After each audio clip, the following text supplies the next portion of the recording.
ইরানে যুক্তরাষ্ট্র ও ইসরায়েলের হামলার ঘটনায় মধ্যপ্রাচ্যে সৃষ্ট যুদ্ধ পরিস্থিতির কারণে গত ২৮ ফেব্রুয়ারি থেকে এ পর্যন্ত ৪ শতাধিক ফ্লাইট বাতিল হয়েছে। এসব ফ্লাইট বাতিলের সঙ্গে মধ্যপ্রাচ্যগামী হাজারো বাংলাদেশি কর্মীর স্বপ্ন ভেঙে গেছে। তারা ৫ থেকে ৭ লাখ টাকা খরচ করে স্বপ্ন পূরণের খুব কাছাকাছি এসেও শেষ রক্ষা হয়নি। ইতিমধ্যে এসব কর্মীর অনেকের ভিসার মেয়াদ শেষ হয়ে গেছে।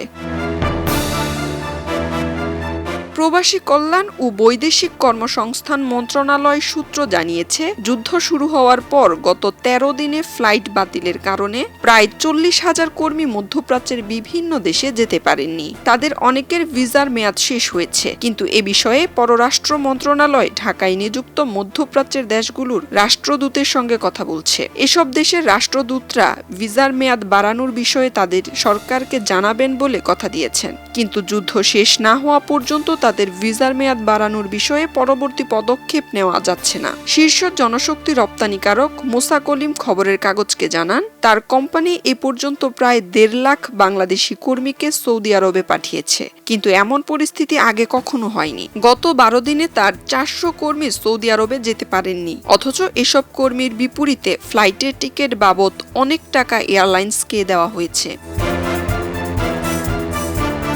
বাতিল হওয়া ফ্লাইটের টাকা ফেরত পাওয়া নিয়ে ভোগান্তি তো আছেই, তার উপর অনেক কর্মীর ভিসার মেয়াদ ঈদের আগেই শেষ হয়ে যাবে। যুদ্ধ কবে থামবে সেটা নিশ্চিত না হলে ভিসার মেয়াদ বাড়ানোর ব্যাপারে সরকার কোনো পদক্ষেপ নেবে না। এছাড়া সৌদি আরবের ঢাকার দূতাবাসও ১০ দিনের জন্য ঈদের ছুটি হয়ে গেছে। সব মিলিয়ে অনেক ক্ষতির মুখে রয়েছে জনশক্তি রপ্তানিকারকরা। এদিকে বাংলাদেশ থেকে প্রতিদিন শত শত কর্মী মধ্যপ্রাচ্যে যেতে না পেরে বিমানবন্দরে ভোগান্তির শিকার হচ্ছেন। এত টাকা খরচ করে কর্মী ভিসা নিয়ে যদি যেতে না পারেন, তাহলে এর চেয়ে কষ্টের কিছু থাকে না। বিমানবন্দর সূত্র জানায়, নিরাপত্তা পরিস্থিতির কারণে ইরাক, ইরান, কুয়েত, সংযুক্ত আরব আমিরাত, বাহরাইন, কাতার ও জর্ডান তাদের আকাশসীমা সাময়িকভাবে বন্ধ ঘোষণা করেছে। এর সরাসরি প্রভাব পড়েছে দেশের আন্তর্জাতিক বিমানবন্দরগুলোতে। ওদিকে কাতারে বাংলাদেশ দূতাবাসের একজন কূটনীতিক খবরের কাগজকে জানান, কাতারে হাজার হাজার বাংলাদেশি আটকে আছেন। ফ্লাইট বাতিলের কারণে তারা দেশে ফিরতে পারছেন না। তাদের জন্য কাতার এয়ারওয়েজ ২টি রেস্কিউ ফ্লাইট পরিচালনা করবে।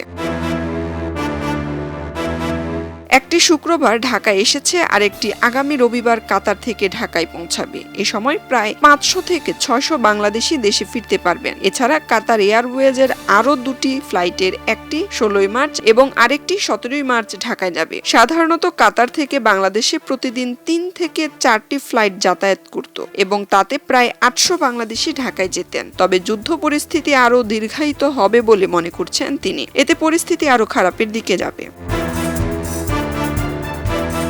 পররাষ্ট্র মন্ত্রণালয়ের সংশ্লিষ্ট এক কূটনীতিক খবরের কাগজকে জানান, এখন পর্যন্ত মধ্যপ্রাচ্যে কিছু বাংলাদেশির হতাহতের ঘটনা ছাড়া কর্মক্ষেত্রে কোনো প্রভাব পড়েনি। তবে নতুন করে কোনো বাংলাদেশি সেখানে কর্মক্ষেত্রে যোগ দিতে পারছেন না। আবার যারা ঈদে দেশে আসতে চান তারা আসতে পারছেন না। অনেকের পরিবারের সদস্যরা মধ্যপ্রাচ্যের বিভিন্ন দেশে আটকে পড়েছেন। প্রতি ঈদে উল্লেখযোগ্য সংখ্যক প্রবাসী দেশে আসছেন। এতে দেশের রেমিটেন্স প্রবাহ বেড়ে অর্থনীতি অনেকটা চাঙ্গা হয়, কিন্তু এবার রেমিটেন্সেও নেতিবাচক প্রভাব পড়বে বলে জানান তিনি। খবরের কাগজ, নিখাদ, নির্ভীক, নিরপেক্ষ।